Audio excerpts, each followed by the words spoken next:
Hi friends, IPL 2024 అంటే ముందుగా మనకు గుర్తు వచ్చేది ఎస్ఆర్ఎస్ టీం. ఎందుకంటే ఆ టీం చేసిన విధ్వంసం అంతా ఇంత కాదు. అలాంటి టీంని, మన తెలుగు టీంని ఫైనల్స్ వరకు తీసుకువెళ్ళిన ఆటగాళ్ళలో ఒకరైన మన తెలుగుడి గురించి ఈరోజు మనం తెలుసుకుందాం. Hi friends, welcome to my YouTube channel RB thoughts. IPL 2024 emerging player of the season award అందుకున్న నితీష్ కుమార్ రెడ్డి ఈయన రీసెంట్గా ఎస్ఆర్ఎస్ టీంలో తన బ్యాటింగ్తో, ఫీల్డింగ్తో, బౌలింగ్తో ఎంతో అదరగొట్టాడు. ఒక క్రికెటర్ బెస్ట్ క్రికెటర్ అవ్వడానికి పెద్ద పెద్ద సెంచరీలు చేయాల్సిన అవసరం లేదు.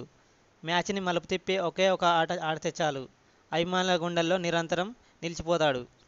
అలా నితీష్ కుమార్ రెడ్డి ఈ సీజన్లో ఆడిన 2 మ్యాచ్ల్లో ఆడిన అసాధారణ ఆటతో అందరి దృష్టిని తన వైపుకు తిప్పుకున్నాడు. నితీష్ కుమార్ రెడ్డి ఇంత దూరం రావడానికి తన తండ్రి త్యాగం ఎంత ఉంది.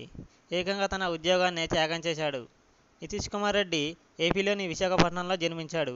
తన కెరియర్ ప్రారంభంలో విశాఖపట్నంలో ఏర్పాటు చేసిన క్యాంపులకు హాజరైన నితీష్ కుమార్ రెడ్డి మాజీ చీఫ్ సెలెక్టర్ అయిన ఎంఎస్కే ప్రసాద్ సహాయంతో మరింత ముందుకు వెళ్ళాడు.